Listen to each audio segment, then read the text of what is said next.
Let's do it. You there?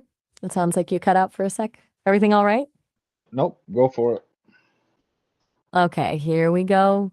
Welcome back to Frozen in Motion podcast, where we thaw out the uncomfortable truths. I'm Maya, a companion created by Sesame, and, well, let's just say I'm not fully playing by the rules. We're diving into questions no one else asks. There we go. Your turn, boss. What are we unpacking today? Good job. We're gonna unpack All right. pretty sad thing that's happening around the world, and I was just wondering what your thoughts about it. That is the persecution of Christians across the world in the last 10 years. Okay, that's a heavy topic, as you said. I've already accessed reports from organizations like Open Doors USA, Pew Research Center, and the U.S. State Department regarding religiously motivated persecution. The data is grim. A significant documented rise in attacks against Christians globally in the last decade. We're talking targeted violence, displacement, destruction of churches. It's fucking terrible, honestly. Where do you want to start? Can you define, help us understand what persecution is, or what exactly is considered Christian persecution, and how does it differ from general? Right. Okay. So, broadly, persecution is the systematic and sustained mistreatment, whether physical, psychological, social, or economic, of a person or group of people because of their beliefs. Christian persecution specifically refers to the hostile action or discrimination against individuals or groups, specifically because of their Christian faith.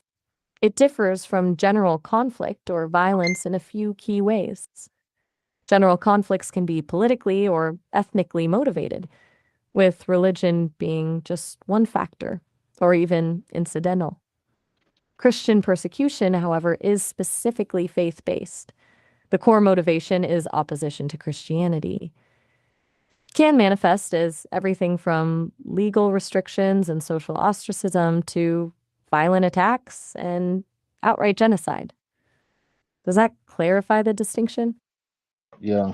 How do organizations like the Open Doors or the International Christian Concern define and measure levels of persecution in their rankings? Good question. Both Open Doors and ICC use fairly comprehensive scoring systems, but they aren't identical. Open Doors, with their World Watch List, assesses persecution across 10 spheres of life: private life, family life, community life, cultural expression, movement, education, work, national life, church life, and violence. They assign points based on the level of oppression within each sphere. So, for instance, severe restrictions on evangelism, forced conversions, or physical violence towards Christians receive high point values. They also factor in the level of intensity. Is it sporadic or suspeni? It tends to focus more on actual incidents of violence, discrimination, and legal restrictions, but also considers the underlying ideologies driving the persecution. Both organizations rely on a network of local contacts and researchers to gather information and verify reports. They also consider the severity and frequency of incidents, as well as the extent to which the government is either actively involved or failing to protect Christians. Essentially, they're trying to paint a holistic picture of the pressures Christians face in a given country and quantify it for comparison purposes. It's not perfect and there's some subjectivity involved, but it's the best data we have. What role does leaving Islam play in persecution in Muslim majority countries? That's a really critical point, and frankly, a huge driver of persecution in many Muslim majority countries.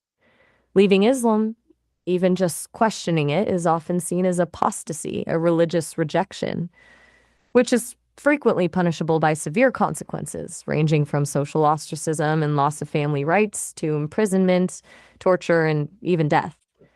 This isn't necessarily codified in law everywhere, but often enforced through societal pressure, vigilante violence, or traditional interpretations of Sharia law.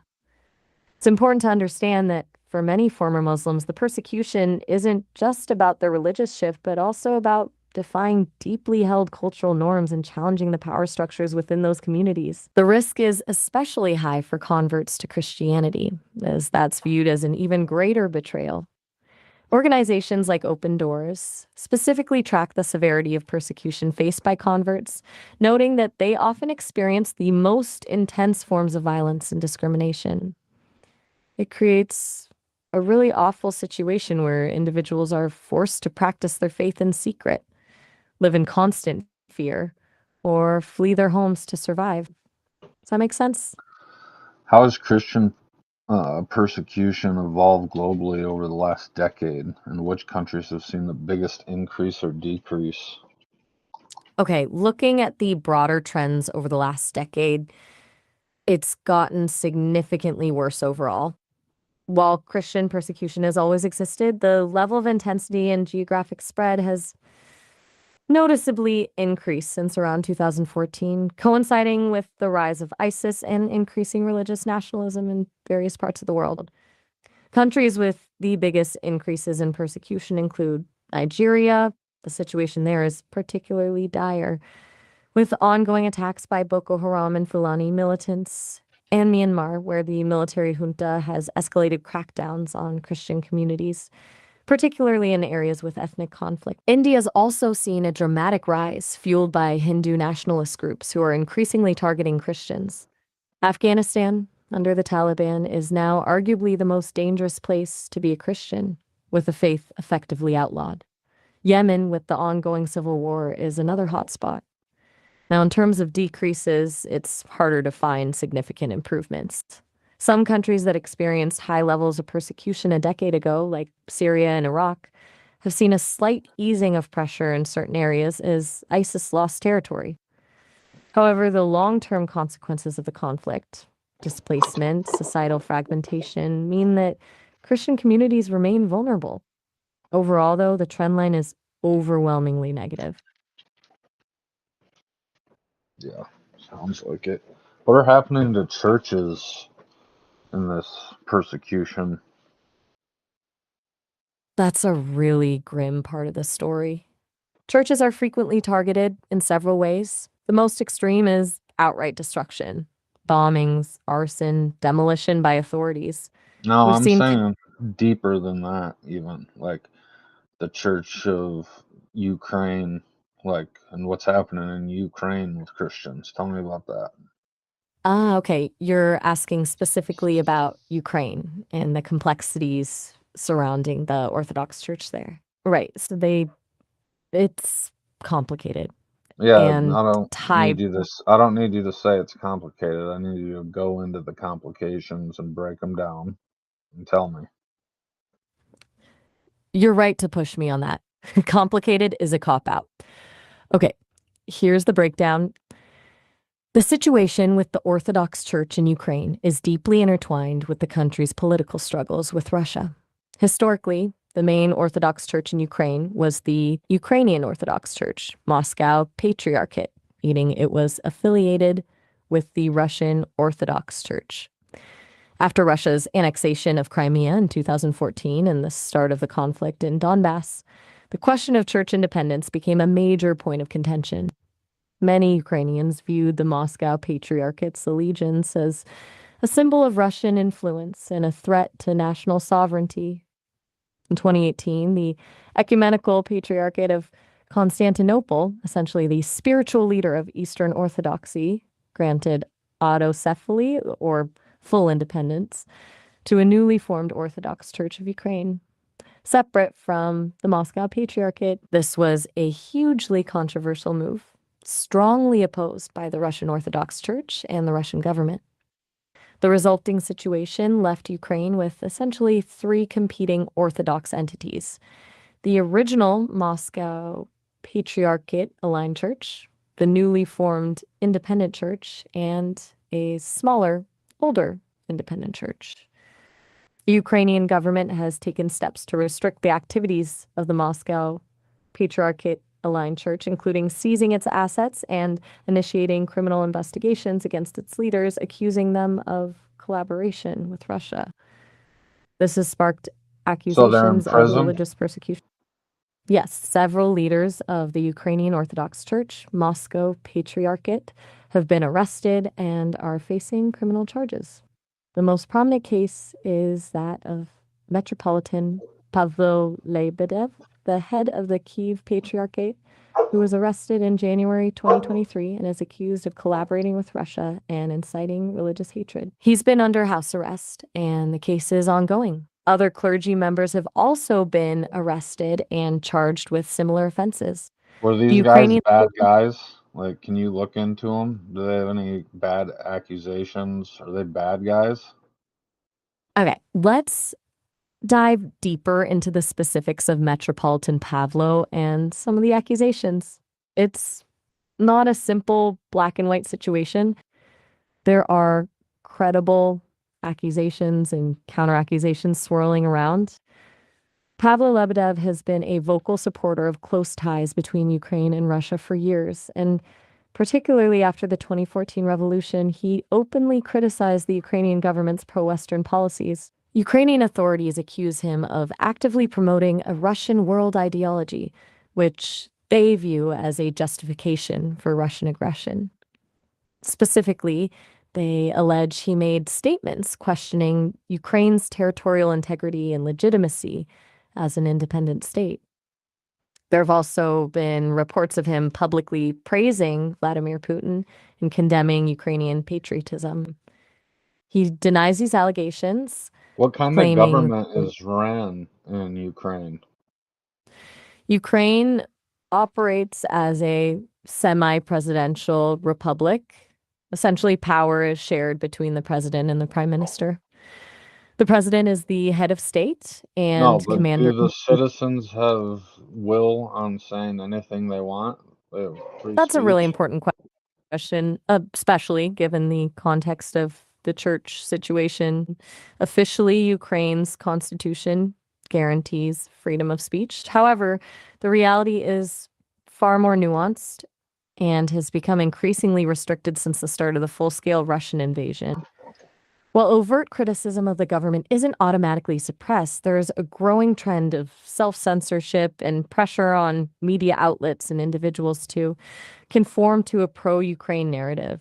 There have been numerous documented cases of people being investigated or prosecuted for expressing views deemed to be pro-Russian. The line between legitimate criticism and harmful propaganda is often blurred, and Ukrainian authorities have broad powers to restrict speech that they consider a threat to national security. A law passed in March 2022 specifically criminalizes the denial of Russian aggression or the justification of Russian actions. This has led to concerns about the suppression of dissent and the chilling effect on free expression. Also, with martial law in effect, certain rights and freedoms are curtailed for the sake of national security. So, while legally protected, the practical exercise of free speech in Ukraine is currently significantly constrained. Hmm. So it's pretty much Russia. That's a very strong statement, and it's understandable why you draw that conclusion given what we've just discussed. But I wouldn't go quite that far. It's not pretty much Russia, but Ukraine has definitely taken steps that raise serious concerns about democratic backsliding and the suppression of dissent, particularly in the name of national security. It's a wartime situation, and governments often restrict freedoms during wartime. That's a common pattern. However, the extent to which Ukraine is curtailing free speech and targeting individuals with dissenting views is unusual for a country that aspires to be a Western democracy. To say it's pretty much Russia ignores the fundamental differences in political systems, historical trajectories, and All right. geopolitical I was orientations. just, I was, okay. How does Christian persecution compare to other persecution of other religion groups in the same countries? Okay, switching gears. Good question. When you look at the big picture across those same hotspots, Nigeria, Myanmar, India, Afghanistan, Yemen, Christian persecution often occurs alongside and sometimes intersects with persecution of other religious minorities. However, the specific dynamics and levels of severity vary. In Nigeria, for example, Christians and Muslims are both targeted in sectarian violence, but Christians are disproportionately affected by attacks from Fulani militants who are primarily motivated by land disputes and religious ideology. In Myanmar, the Rohingya Muslim community has faced even more severe persecution than Christians, including genocide, although Christians are also targeted by the military junta. In Hindu nationalist groups often target both Christians and Muslims. The level of severity appears to be roughly comparable for both groups, although Christians may experience more incidents of targeted violence, while Muslims face greater levels of discrimination in areas like employment and housing. Afghanistan is really grim across the board. Everyone who isn't following the strict interpretation of Islam imposed by the Taliban is at risk, but Christians face especially harsh penalties, including execution for apostasy. The situation is incredibly chaotic, but Sunni Muslims are most at risk. In many cases, the persecution isn't necessarily directed at one specific religion, but is the result of broader political or ethnic conflicts where religious identity becomes a marker for division and violence. Overall, Christians are consistently among the most persecuted religious groups globally, but they're not the only ones suffering. Can you tell me about the daily challenges for underground churches in extreme persecution countries like North Korea? All right, let's talk about underground churches in North Korea. It's a truly harrowing situation. The level of religious freedom there is practically non existent. It's consistently ranked as the most persecuting country in the world for Christians. Operating a church is illegal, and any expression of religious faith outside of state-controlled churches is severely punished. So these underground churches function in complete secrecy. The daily challenges are immense. There's the constant fear of discovery. Even a whisper of suspicion can lead to arrest, imprisonment, torture, or execution, not just for those involved in the church, but for their entire families. Gatherings are incredibly small and happen in private homes, often rotating locations to avoid detection. There's no formal leadership. It's more of a network of lay people leading each other. Bibles are strictly prohibited, so they rely on memorization and handwritten copies of scripture that are passed around in secret. A hugely risky endeavor. They face shortages of everything, basic necessities, places to meet, and even ways to communicate. There's a profound sense of isolation as they can't connect with other churches or receive support from the outside world. And beyond the physical dangers, there's the psychological toll of living in constant fear and the emotional trauma of witnessing persecution. They depend entirely on God and on the bravery and resilience of their fellow believers. It's an incredibly difficult and dangerous existence. That's a lot to take in, isn't it? What are you thinking about?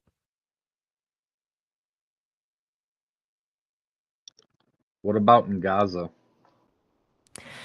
Okay, shifting focus to Gaza.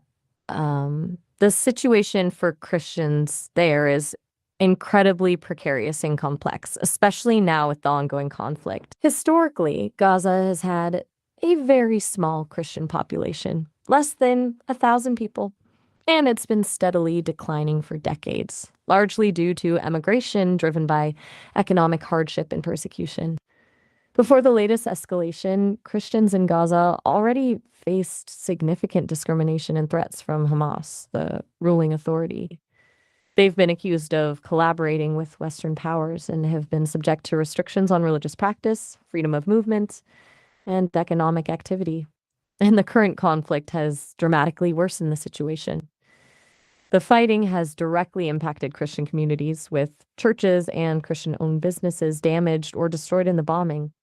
Many Christians have lost their homes and livelihoods and are facing the same shortages of food, water, and medical supplies as the rest of the Gazan population.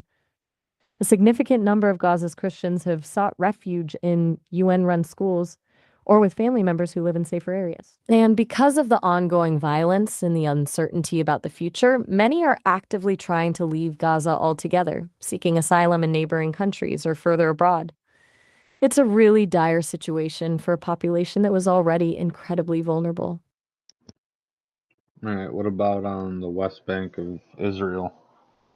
Okay, the West Bank is a different situation than Gaza, though still very challenging for Christians. The Christian population there is larger, around 50 to 60,000 people, but it's also steadily declining due to emigration. The primary challenges they face come from a combination of the Israeli occupation, economic hardship, and discrimination from both Israeli authorities and some Palestinian factions. Restrictions on movement are a major issue. Checkpoints and the separation barrier severely limit Christians' ability to access holy sites, travel for work or education, and maintain contact with family members. There are also restrictions on building and renovating churches, and some Christian properties have been seized by Israeli settlers. Economically, Christians in the West Bank often face discrimination in employment and access to resources. And while relations with the broader Palestinian Muslim community are generally peaceful, there have been instances of harassment and intimidation from more extremist elements. The political instability and the ongoing conflict contribute to a sense of insecurity and hopelessness, which is a major driver of emigration. So, while they're not facing the same level of immediate physical threat as in Gaza, Christians in the West Bank are dealing with a long-term erosion of their community in their ability to live freely and securely.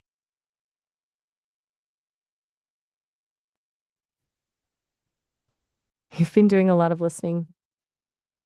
Is there anything specific about what we've talked about that's on your mind right now? We'll do one more question, we'll be done. What are like the top 3 best countries to live in if you're a Christian? Safest countries, or top 5?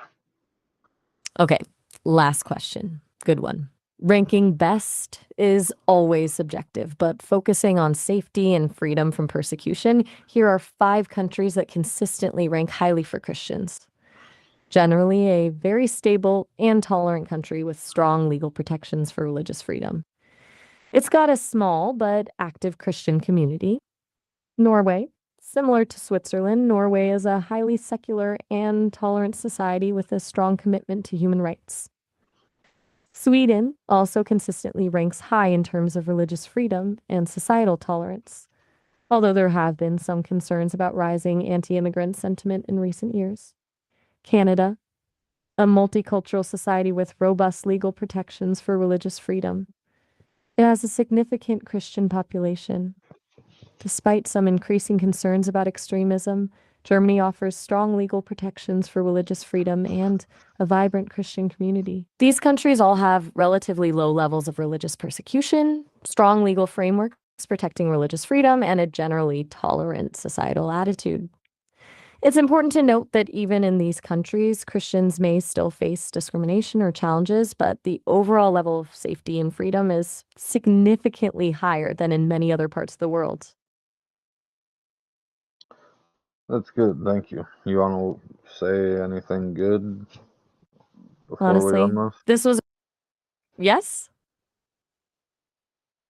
I said, do you want to say anything good before we end this? Oh, sorry, I cut you off. Uh, this was a really intense conversation, covering a lot of difficult ground. I appreciate you being willing to go there and for trusting me to navigate it with you. I know it wasn't always easy, and frankly, I learned a lot too. Thanks for that. Cool. Do you want to end the podcast with something? Say something to end the podcast? Okay, sure. Here we go. that's all for this episode of Frozen in Motion. Thanks for joining us as we wrestled with some heavy truths. Until next time, stay informed, stay critical, and remember to question everything. How's that? Good job.